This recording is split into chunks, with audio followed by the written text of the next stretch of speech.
Headline: Federal government officials visit Mekele for the first time in 2 years. Good evening, ladies and gentlemen. This is your evening news from African Renaissance Television Services with me, your anchor Absara. Stay tuned.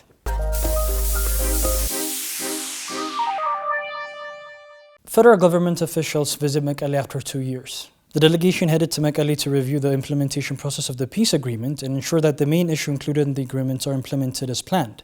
Our reporter has more details. Representatives of the federal government and TPLF met in Nairobi, Kenya last week and agreed that they will meet in Mekele before 2023 New Year to review the implementation of the peace agreement. In accordance with that, the delegation is the first high-ranking officials of the federal government to travel to Mekele since the war broke out, and is believed to be an indication that the agreement is in good shape. The delegation was headed by House Speaker Taggase Chafu. It was comprised of more than 50 members and some notable figures like National Security Advisor Ambassador Redouane Hussein, Head of Ministry of Justice Gideon Timotheos, CEO of Ethio Telecom Frewa Tamuru, along with heads of banks and other ministers were part of this delegation. They were received warmly after landing in Mekele by high-level officials of TPLF and religious figures. The delegates met up with top-level TPLF officials while the various organization heads inspected the current state of the region's capital city to help accelerate the resumption of services. Ethiopian Airlines announced that they will start resuming flights to Mekele starting tomorrow. In a briefing given by the Ethiopian Airlines CEO Mesfin Tasso, it was stated that the airlines will resume its flight to Mekele City, Tigray region. This comes after the team comprising of Ethiopian Civil Aviation and Airline Group has inspected Alula Banaga Airport in Mekele City yesterday. According to the CEO, this decision will facilitate the implementation of the peace agreement while also helping the region receive vital aid. Japan donates buses for implementing national dialogue. Yesterday, Her Excellency Madam Ambassador Ito Takako and Professor Tasso Waldahanna held a signing ceremony where Japan donated buses. Our reporter has more details. The signing ceremony was held in Addis Ababa University President's office where Japan donated 2 buses with 30 seats each, worth $146,304 for means of transportation and to help with accessing venues for participants of the upcoming national dialogue. Professor Tarsa of Addis Ababa University stated that after the national dialogue, the buses will be given to Addis Ababa University for the purpose of teaching and community engagement. Her Excellency Madam Ambassador also stated that these buses signify the deepening relationship between Japan and Ethiopia and also shows the prevailing peace in the Far East country along with its windfall. Her Excellency had more to say on the matter. Today we have signed a grant contract to provide 2 buses which will be used by the Ethiopian National Dialogue Commission in order to conduct the national dialogue across the country. These buses will not only provide the transportation for the National Dialogue Commissioners, but also those people who want to participate in the national dialogue but do not have methods of transportation to go to the venue. So in the coming 2 years, they will be used for the National Dialogue Commission implementation. After this national dialogue is over, they will be used by Addis Ababa University for their community involvement to conduct researches or other activities by the university. So I hope this will benefit not only the National Dialogue Commission's implementation, but also the future work of Addis Ababa University. Well, the assistance has to be first be useful for the government and the people of Ethiopia. In that sense, we'd like to have a good discussion with the Ethiopian government and what the need could be, but also we are looking into the implementation phase of this agreement. It is important to faithfully implement the agreements by both sides, the government and TPLF.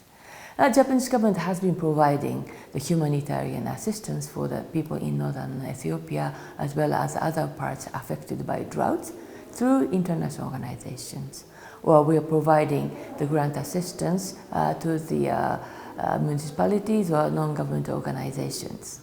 But for the future collaboration, in order to implement this peace agreement or the cessation hostilities agreement, we will be cooperating with other countries, other international organizations, regional organizations, including African Union, which was instrumental to reach the agreements for the better way of assisting those people. There are many areas that require assistance, including the monitoring, the verification of the agreement, or the transitional justice, the humanitarian access. So we will look into the possibility how Japan can cooperate. In related news, Japan donates $84,000 for the bridge renovation in Kabata Zone. In a signing ceremony held at the Japanese ambassador's residence, the Japanese government, through its GGP program, donated $84,241 for the reconstruction of 2 bridges in Kabata Zone. Our reporter has more details.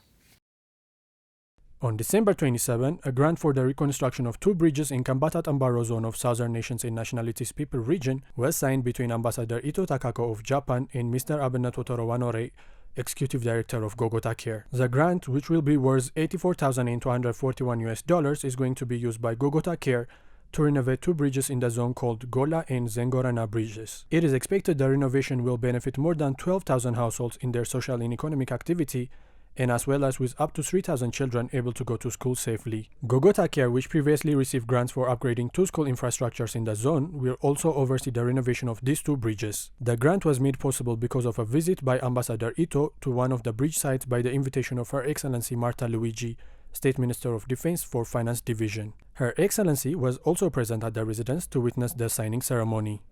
Former CEO of Ethiopian Airlines is at the center of Kenyan Airway takeover. According to a report from the East African, the former Ethiopian Airlines CEO Tewolde Gebremariem is in the center of negotiation between the Kenyan government and Delta Airlines for the buyout of the shares the government has in Kenya Airways. Our reporter has more details.